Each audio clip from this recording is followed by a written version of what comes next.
Baik, selamat pagi. Kini ini kita akan membuat project baru lagi dengan menggunakan MIT App Inventor. Kita kasih nama, projectnya adalah Space Shooter. Jadi ini adalah gamenya di mana kita punya pesawat yang akan menembak pesawat musuh ya di luar angkasa gitu ya. Kali ini kita akan menggunakan suatu komponen yang belum pernah kita pakai sebelumnya, yaitu adalah kanvas. Jadi kanvas ini adalah komponen yang ada di dalam MIT App Inventor yang bisa membuat tampilan dari gamenya itu bisa seperti bergerak, berinteraksi lah, intinya berinteraksi secara langsung dengan kita dengan menggunakan sprite yang ada tentunya ya.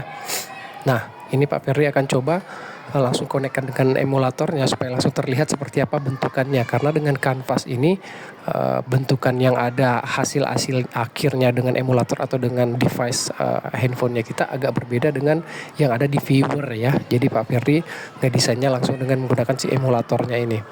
Yang pertama bisa lakukan adalah title-nya bisa kita ganti ya menjadi Space Shooter, sehingga nanti title yang di atas bisa jadi Space Shooter. Nah, title ini bisa kita hilangkan juga sebenarnya. Nah, kalau kita hilangkan dia jadi seperti itu. Nah, tapi sementara kita munculkan saja ya supaya normal gitu.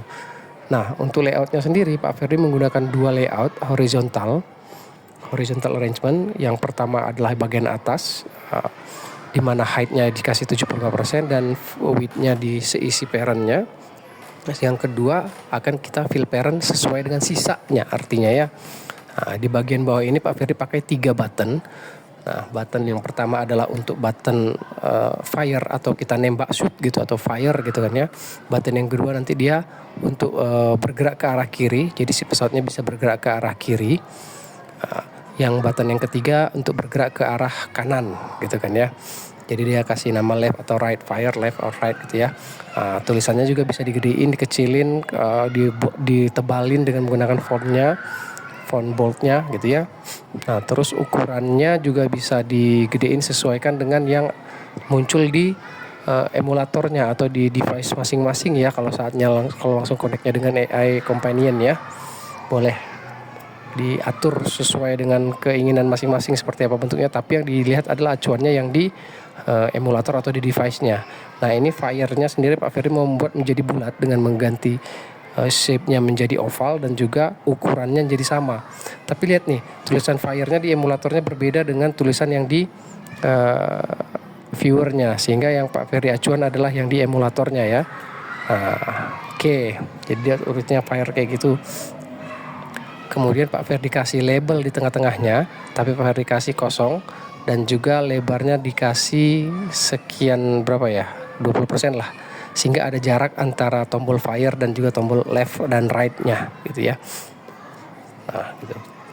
Oke, sekarang yang dilakukan adalah mengganti background-nya, supaya dia kelihatannya ada background-nya lah ya, lebih bagus gitu. Kemudian yang kedua Pak Ferry tambahkan yang tadi yang mau kita pakai adalah kanvas tadi ya. Kanvas yang mau kita pakai kita masukkan ke dalam horizontal arrangement yang pertama, dan besarnya bisa kita ganti ya. Besarnya misalnya ukurannya fill parent tapi lebarnya kita ganti jadi 75 dari ukurannya parent. Sehingga di bagian kanan nanti bisa kita isi dengan vertical arrangement. Untuk bagiannya itu kita isi dengan score nanti ya, score dan tombol start dan reset ya. Ini ukurannya bisa diatur dan alignmentnya juga bisa diatur. Nah, terus tinggal kita isi dengan menggunakan label. Ada 2 label ya, dan juga 2 button ya. Nah, label yang pertama itu nanti dia diganti menjadi score, tulisan score ya, skornya berapa nanti akan muncul. Terus dan bisa diganti juga ininya, fontnya, hurufnya supaya lebih besar ya, terlihat di bagian emulatornya dia besar. Terus yang kedua adalah angka skornya sendiri berapa gitu ya. Nah, untuk awal-awal permainan pasti 0 ya angkanya ya. Kemudian ini adalah tombol start. Dan yang di bawah ini adalah tombol reset. Nah, sehingga permainannya bisa kita reset nantinya. Nah, ukurannya bisa digedein dikit ya, biar agak bagus. Oke, 50. Ternyata jelek ya yang di bagian emulatornya ya. Kalau di viewernya sih bagus-bagus aja, di emulatornya jelek. digedein lagi 70. Cukup nih 70, cocok nih 70. Nah baru cakep dia. Tapi kita pengennya skornya di atas terus tombolnya di bawah gitu, jadi dia agak naik dikit. Nah, kita pakai dengan trik yang sama dengan menggunakan label kosong. Terus kita kasih tingginya sekitar berapa ya, 35% coba ya. Nah jadi dia segini ya, tapi kalau kurang tinggi lagi bisa ditambahin lagi ya, terserah, tergantung dari desain masing-masing. Nah tapi ini skornya sekarang kan tulisannya hampir nggak kelihatan ya si skornya ya, kan nggak kelihatan, jadi kita ganti warnanya aja ya. Nah ganti warna jadi apa, merah mungkin ya, atau light gray cakep nih. Kelihatan ya, tapi kurang mencolok ya kayaknya ya tulisannya ya. Apa kita ganti merah aja ya biar lebih aware orang dengan itu ya, lebih alert gitu ya, lebih terlihat gitu dengan menggunakan warna merah. Ya benar, merah aja, merah dia lebih terlihat. Nah skornya segitu gitu ya. Nah di bagian tengahnya ini yang tersisa ini kan kanvasnya ya. Kanvasnya karena kita permainannya ada di ruang angkasa si ininya ya, si ruang angkasa, nanti berarti kita warnanya kita jadikan si merah aja ya, si warnanya ya. Ini boleh diganti-ganti shape-nya juga untuk buttonnya. Pakai shape default juga nggak masalah ya, tergantung seperti apa selera masing-masing ya. Oke, untuk kanvas kita kembali ke kanvas ya. Kanvasnya sendiri karena kita bermainnya ada di bagian di ruang angkasa. Nah ini harusnya dia warnanya hitam ya, karena ruang angkasa gitu ya, jadi kelihatan dia gelap kayak gini ya. Sehingga nanti di dalamnya sini adalah permainan si pesawat-pesawatnya. Nah tinggal kita masukkan 2 sprite di sini, sprite pertama dengan sprite kedua gitu ya. Sprite yang pertama ini jadi pesawatnya kita, tinggal kita upload filenya ya, file gambarnya ya, itu enemy. Terus kita upload kenapa nih? Oke, kita upload satu lagi yang pemainnya, playernya. Nah itu yang kuning. Oke. Gambar-gambarnya boleh dipilih sendiri ya. Terus itu nanti bisa dipilih dari sini. Picture, bagian picture-nya kita ganti. Dia enemy. Nah itu ya. Enemy menghadap ke bawah, player menghadap ke atas gitu ya. Sehingga nanti kita bisa tembak-tembakan si player sama si enemy-nya. Nah kelihatan ya, ada perbedaan ya antara yang di viewer dengan di ininya ya. Tapi nanti kita setting di bagian berikutnya ya, setelah ini. Nah ini sudah semuanya. Yang terakhir adalah kita rename semuanya ini, sehingga nanti pada saat kita coding kita lebih gampang ya untuk mengcodinginnya ya, sehingga kita nggak tahu nih sprite 2 ini apa gitu, label 2 apa, label 3 apa, button 4 apa, button 5 apa, bolak-balik gitu jadinya. Daripada kita bolak-balik, kita rename aja dia semua sesuai dengan kegunaan masing-masing komponennya.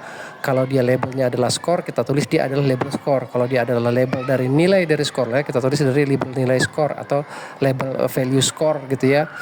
Ya terserah kita lah namanya, intinya dia adalah kita kasih nama yang sesuai dengan penggunaannya dia pada saat codingan nanti, sehingga bisa lebih baik lah ya, pada saat kita codingnya lebih mudah gitu ya. Nah label 4 ini kan dia kosong ya, verifikasi empty label 1 aja ya. Kenapa empty label 1? Karena nanti ada empty label 2 ya. Ini button start boleh. Terus yang itu start oke. Nah, yang ini adalah button reset ya, berarti reset button boleh ya. Nah camel case juga ya, boleh camel case, boleh biasa juga nggak apa-apa. Ini adalah fire button. Ini adalah empty label yang kedua, berarti ini kan ya, empty label yang kedua. Nah yang ini adalah left button. Yang ini adalah right button. Nah oke. Jadi ini sudah bisa kita pakai untuk nanti ngoding ya. Oh iya, sama satu lagi kelupaan, kita harusnya nambahin pelurunya. Untuk pelurunya nanti kita pakai yang sudah ada bagian dari ini aja ya, bagian dari si kanvasnya yang namanya adalah ball. Nah, ball ini jadi pelurunya nanti ya. Warnanya kita kasih merah aja biar kayak laser gitu, sinar laser. Ukurannya bisa diganti di radius. Makin besar dia angkanya, makin besar ukurannya, makin kecil dia, makin kecil angkanya, makin kecil dia ukurannya. Radius itu jari-jari lingkarannya ya, kayak kita pelajarin di matematika. Nah segini kayaknya cukup nih. untuk si ukurannya. Nah, kira-kira seperti ini ya. Untuk desain awalnya kita, ini bisa kita enable untuk si ballnya, tapi kita disable-nya pada saat di codingannya aja. Jadi biarin aja seperti ini dulu. Kita disable lagi waktu di codingannya. Oke, jadi kira-kira secara keseluruhan desainnya akan menjadi seperti ini. Mudah-mudahan dengan desain ini kalian bisa membuat desainnya dengan, kalau ada cara lebih baik lagi atau desain yang lebih wah lagi yang menurut kalian, boleh diatur sesuai dengan keinginan masing-masing. Di part berikutnya kita akan melakukan codingnya. Terima kasih.